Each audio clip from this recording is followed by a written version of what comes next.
Olá, meus queridos alunos, aqui mais uma vez o professor Luiz Iago e hoje nós iremos dar início aqui à nossa videoaula de número 4, certo, pessoal?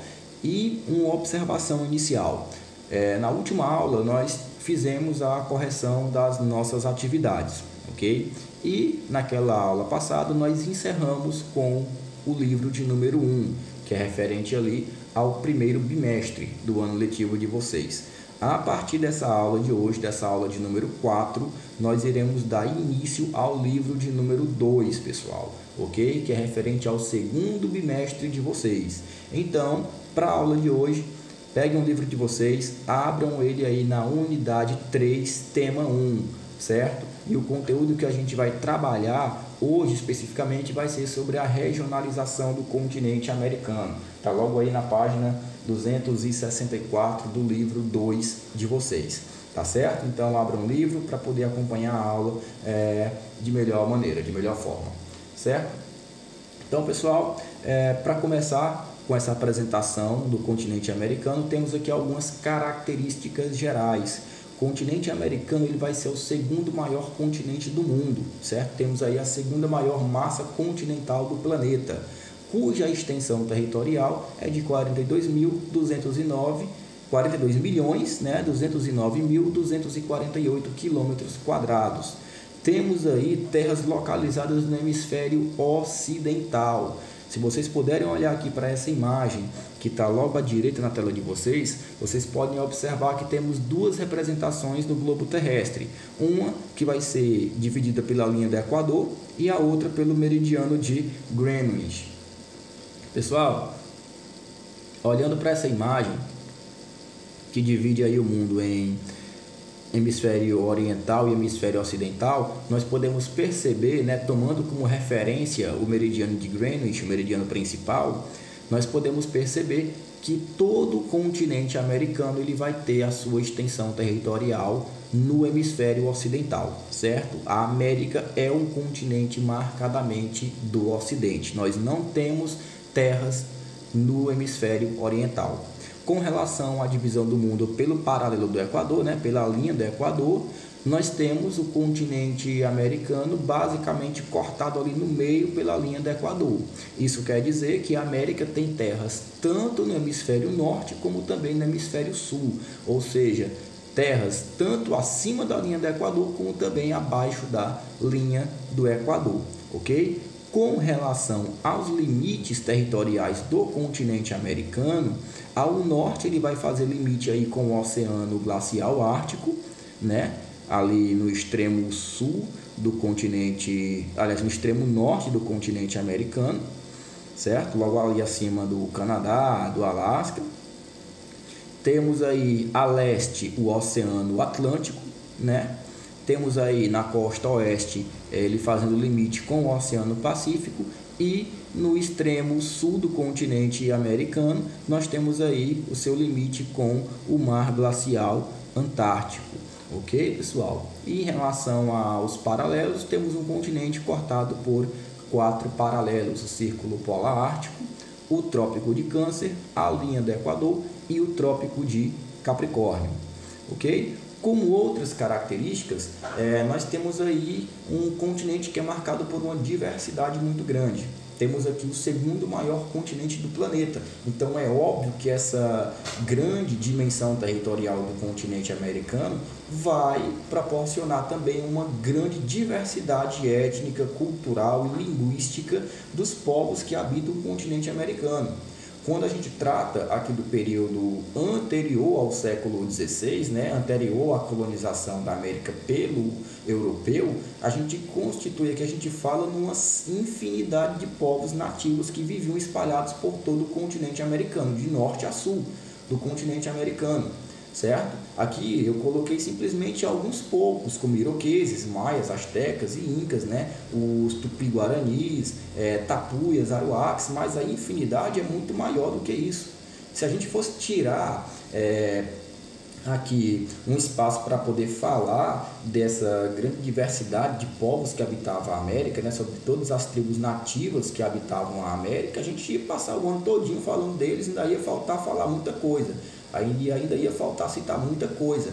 Porque quando a gente pega o Brasil, por exemplo, só no Brasil nós temos mais de 100 línguas diferentes, pessoal. Quando consideramos a nossa língua, o português, que nós falamos comumente, né, a língua oficial do Brasil, e, claro, quando levamos em consideração as várias línguas indígenas que nós temos aí dentro do território brasileiro. Então, temos uma infinidade de tribos indígenas e muitas delas, cada um vai ter a sua língua. Os próprios povos tupi-guaranis, né? Os tupi-guaranis, eles não eram um único povo. Na verdade, isso daí é uma etnia que vai abranger uma série de muitos povos que vão ter uma cultura diferente, uma língua diferente, em muitos casos, né? Que vão ter suas particularidades. Então, no continente americano, nós tínhamos aí povos que vão praticar caça, pesca, a coleta de frutos e vegetais, que vão deter um estilo de vida nômade, né, migrando de uma região para outra, assim como nós também vamos ter povos sedentários, ok? Que vão ter o controle territorial específico sobre uma região e outros que vão organizar grandes impérios e grandes culturas seculares, né, como é o caso aí dos astecas, incas e maias. No caso dos maias, pessoal, quando o colonizador europeu ele chega até o continente americano, basicamente os maias eles já estavam passando ali pelo final da história do seu império, né? Grande parte das cidades maias que foram encontradas pelo colonizador europeu já estavam completamente vazias e a população simplesmente tinha desaparecido. Até hoje, né, é um mistério muito grande tentar explicar como é que essa população tão vasta do Império Maia, um dos maiores impérios que já existiu na América, ela praticamente sumiu dessa maneira, né, quase que sem deixar ali rastros, a não ser as suas cidades abandonadas com toda a sua arquitetura, a sua produção artística, né, urbanística. Mas por outro lado, temos aí ainda em grande ascensão naquele período do século XVI os impérios astecas e o Império Inca, que vai se abranger ali por todo o continente, quase que toda a porção do sul da América, né? Principalmente ali na região da América Andina, que é banhada, né, que é integrada ali pela Cordilheira dos Andes. Ok, pessoal? Então, quando falamos aí no processo de colonização da América, temos, é claro, que tratar sobre como se deu esse processo de colonização. Como vocês bem viram aí nas suas aulas de história, nós sabemos que a colonização da América ela não foi uma colonização realizada de maneira pacífica. Inicialmente, quando o colonizador europeu ele chega até o continente americano, ele mantém um contato pacífico, até mesmo porque é no primeiro contato, né? Então, tanto o europeu como o nativo, eles tinham curiosidade em um conhecer o outro, saber das suas particularidades, tentar entender a sua língua, né? Aprender um pouco sobre os seus modos de viver, a sua cultura, né? Então, o europeu ele mantém uma postura amistosa, uma postura pacífica, até mesmo para poder ganhar uma confiança maior desse povo. Só que essa amistosidade, né, que essa relação amistosa inicial, depois vai ser transformada numa relação de exploração e numa relação de violência mútua, né, do europeu com relação ao nativo. E o nativo é óbvio que ele vai impor também uma condição de violência por querer defender no seu território da invasão estrangeira, da invasão de um povo que ele não conhecia. Ok, pessoal? Então, o que nós temos aqui no continente americano é um verdadeiro massacre imposto aos nativos pelo europeu, pelo colonizador europeu. E essa característica violenta do processo de colonização, ela vai estar presente na América do Norte, na América Central e na América do Sul, né? Tanto a América Portuguesa como a América Espanhola e a América Inglesa passaram por esse processo de dizimação da população nativa, onde hoje é o território dos Estados Unidos, certo? Para o colonizador inglês se fixar na terra, ele teve que desapropriar a terra nativa, e isso foi feito através de quê? De sangue nativo que foi derramado, certo? Aos baldes, aí, pelo colonizador inglês. Na América Espanhola, a gente nem se fala do processo de violência, porque foi um dos processos de colonização mais violentos que já existiram, certo? Foi o que o espanhol ele imputou em toda a sua extensão territorial do continente americano. E na América Portuguesa, né, no caso no Brasil, a gente tem conhecimento da nossa história, de todo o processo de dizimação de muitas tribos nativas que foram completamente exterminadas e que sumiram do mapa por questão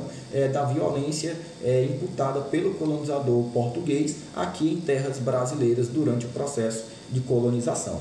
Ok, pessoal? Então, quando a gente trata, fazendo aqui uma comparação, quando a gente trata da Segunda Guerra Mundial, a gente fala do Holocausto, né?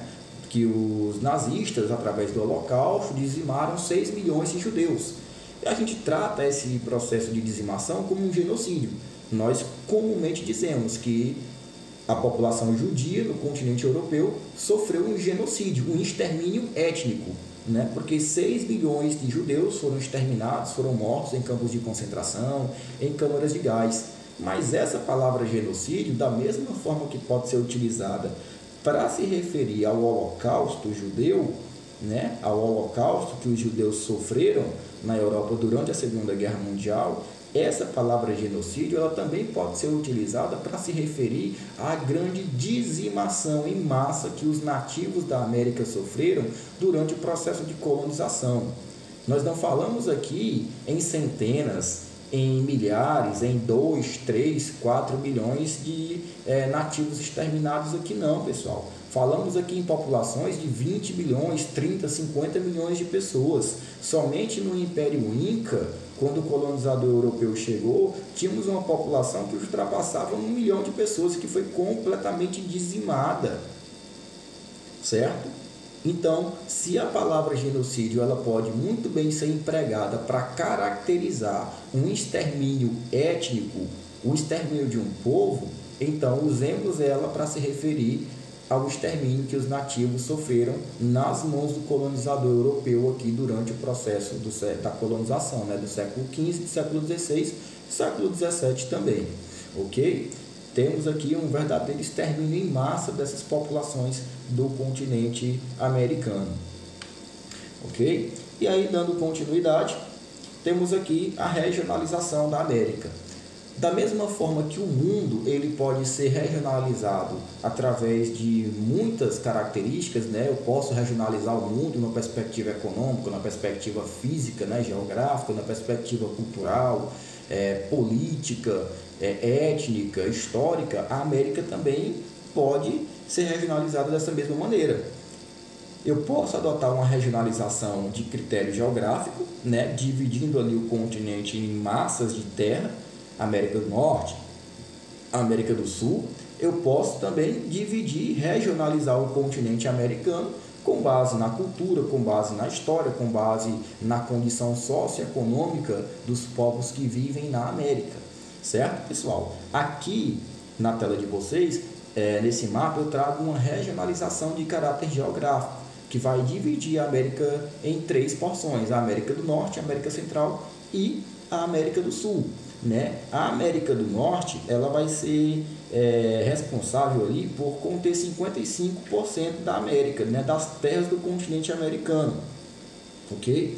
Se totalizando ali completamente no hemisfério norte. Essa porção aí do continente, né, a América do Norte, ela vai ser formada por 3 países independentes, que são, no caso, Canadá, Estados Unidos e o México. Okay? O México ele vai estar inserido nessa divisão no contexto da América do Norte. Tá certo, pessoal? Além desses 3 países independentes que eu vou ter na América do Norte, eu tenho aí também, certo, uma possessão europeia, que é a Groenlândia. Vocês podem olhar aí para o mapa agora, vão ver que lá no extremo norte do continente, né, à direita, eu vou ter aí a Groenlândia. A Groenlândia é um território americano, porém que vai estar sob domínio político de outro país, um país europeu, que no caso é a Dinamarca, certo? Então a Groenlândia não é um território independente, ela é um território anexado à Dinamarca, ok? Quando descemos aí para a América Central, temos a menor porção territorial do continente americano, né? Apenas 2% do continente.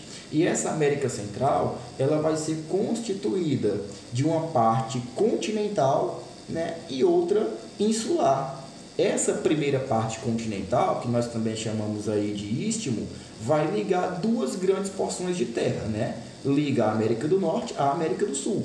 ok? Basicamente essa faixa em laranja que vocês têm aí, em amarelo, quer dizer, que vocês têm aí no mapa de vocês, e que vai ter aí uma série de países, como Guatemala, El Salvador, Costa Rica, Honduras, Nicarágua, o Panamá, ok? Então, temos aí essa primeira parte da América Central, o istmo, né, que é essa parte de terra.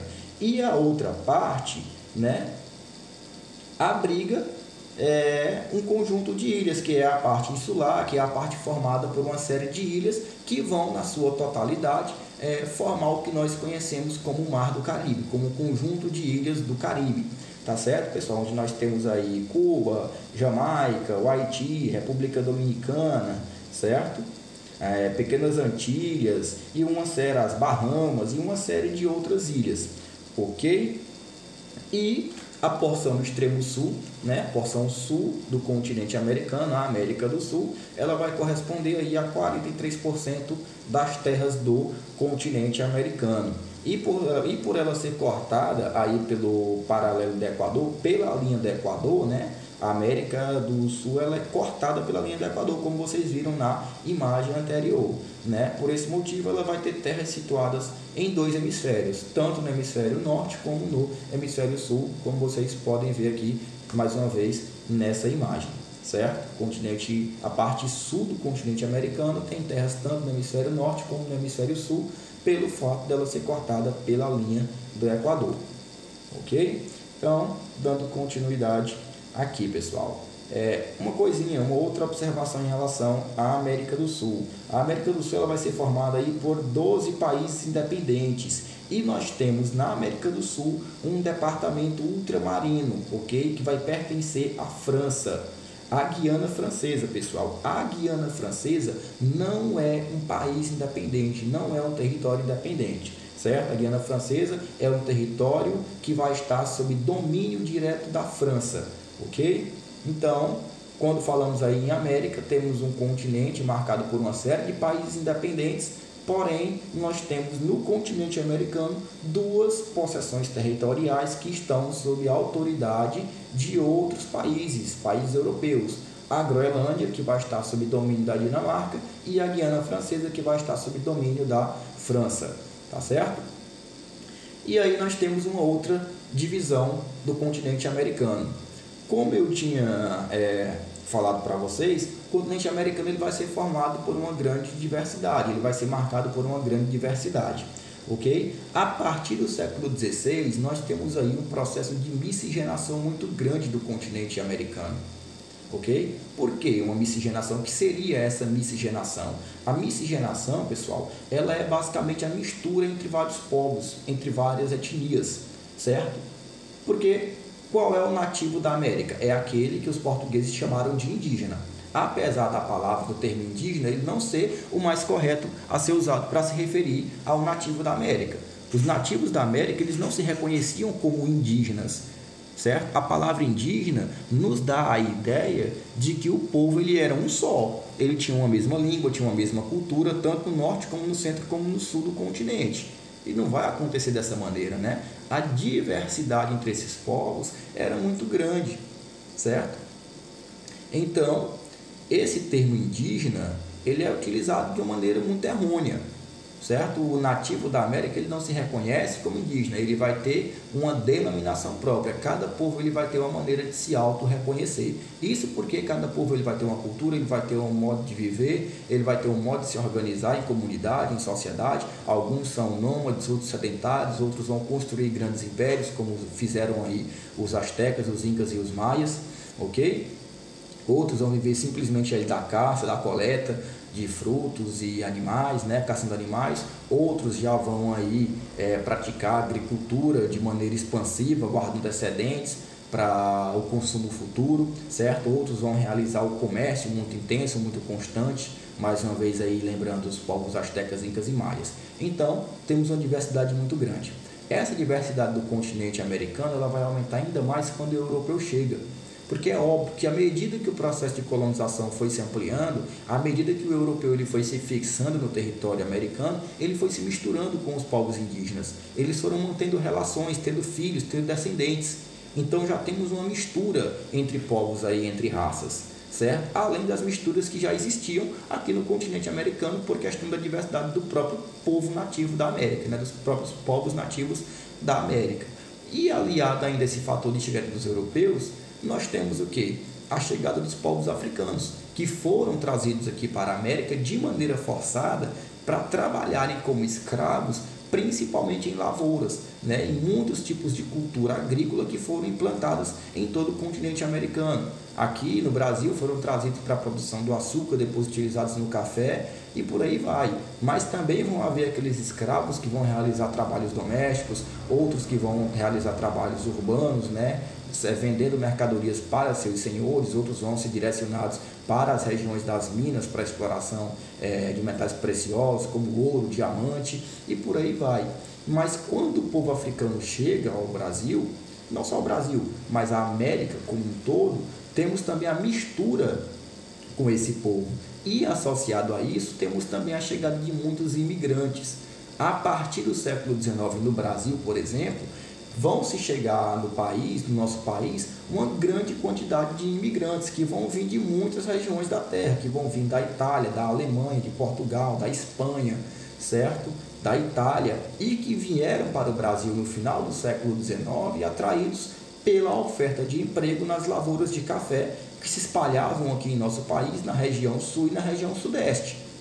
Então, esses imigrantes, eles vão se juntar com a população brasileira, vão ter filhos, vão ter descendentes, e temos aí um processo de mistura cultural e étnica muito grande, certo? Então, você ter uma ideia no continente americano de que somos descendentes unicamente de portugueses é totalmente equivocado, é totalmente errôneo. A nossa matriz genética, a nossa matriz étnica, ela é formada por portugueses, primeiramente por nativos americanos, né? Que nós chamamos ali de indígenas, de uma maneira mais geral. Depois temos aí a associação com os portugueses, com os africanos e, por último, com imigrantes de várias regiões do mundo, da Ásia, japoneses, né? Que vai ter uma comunidade japonesa oriental muito grande no Brasil, por exemplo, ok? Então, temos aí essa grande mistura biológica, essa grande mistura étnica do povo americano. Isso, é claro, vai proporcionar uma maior diversidade no continente. E aí temos a outra divisão, outro modelo de divisão que nós podemos fazer em relação ao continente americano, que é entre a América Latina e a América Anglo-Saxônica. Pessoal, a América Latina, certo? Na América Latina, nós temos aqui sociedades cuja língua vai se originar do latim, ok? Essas línguas que se originaram do latim, como o português e como o espanhol, são chamadas de línguas neolatinas, ok? Nós sabemos que grande parte do território americano foi colonizado por povos de origem latina, certo? De língua latina. Portugueses, no caso aqui do Brasil, e no caso da Argentina, do Chile, de toda aquela porção mais sul do continente ali, né? E também na América Central, pelo colonizador espanhol. Então, a América Latina, geralmente, ela vai se referir aí a povos cuja língua se originou do latim. Porém, eu tenho algumas observações para fazer. Na América Latina, eu também vou ter países que falam inglês, como a Jamaica, e países que falam holandês, como o Suriname. E aí vocês perguntam, professor, então como é que esses países que falam inglês e falam o holandês, né, que falam francês, eles fazem parte da América Latina? É porque, pessoal, essa divisão da América entre a América Latina e a América Anglo-Saxônica vai adotar outros critérios, certo? Para essa regionalização. Outros dois critérios que são levados em consideração é a predominância do catolicismo, certo? Nesses países, nessas regiões, as condições socioeconômicas da população, né, o padrão de vida e, claro, o país ser desenvolvido ou estar passando por desenvolvimento, ou então um país subdesenvolvido. Então, quando a gente fala América Latina, América do Norte, o que é que vem diretamente à nossa mente? América do Norte, Estados Unidos, Canadá, duas potências, dois países extremamente ricos, né? Quando a gente fala América Latina, o que é que vai vir à nossa mente?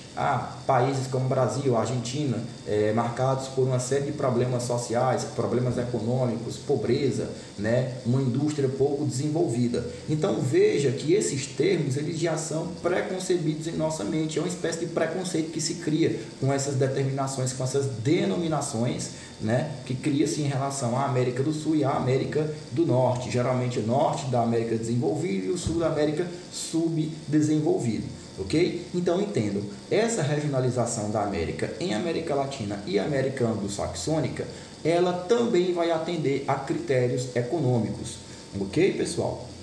Geralmente aquelas nações menos desenvolvidas economicamente e socialmente vão estar ali relacionadas à América Latina, mesmo elas não falando línguas de origem latina, como é o caso aí da Jamaica, que fala inglês, e do Suriname, que fala o holandês, ok? E a América anglo-saxônica? Professor, por que é que se chama América anglo-saxônica?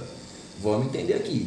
Bora entender isso daqui. Primeiramente, a América anglo-saxônica ela vai ser formada unicamente por Estados Unidos e Canadá. Veja só, o México faz parte da América do Norte, naquela regionalização que eu mostrei para vocês no mapa. Porém, o México não está aqui, né? O México vai estar relacionado ali à porção mais da América Latina, para se ver, não é, pessoal? E aí eu venho uma resposta do questionamento que com certeza vocês estão aí se fazendo. Por que se chama América anglo-saxônica? Pessoal, anglo-saxãos são descendentes, o povo anglo-saxão, certo? Eles são descendentes do povo germânico. O que é que acontece? No século V, certo? Lá no século V, no continente europeu, povos de origem germânica, ok? Vão invadir o Reino Unido. O Reino Unido, pessoal, ele vai ser formado por Inglaterra, Escócia, País de Gales, certo? E Irlanda do Norte, ok? Qual foi o país que colonizou a América do Norte, que hoje é os Estados Unidos, principalmente, né? A Inglaterra. A Inglaterra é um país, né, que faz parte do Reino Unido. O que é que vai acontecer, pessoal? Lá no século V, povos como anglos, saxãos e jutos, eles vão invadir aquelas terras, aquela região do Reino Unido. Consequentemente, também vão invadir aquele território que hoje é a Inglaterra. A mistura entre anglos, saxãos e jutos vão formar o que nós chamamos aí de povo germânico, certo? E os povos anglo-saxões, eles são descendentes do povo germânico, ok?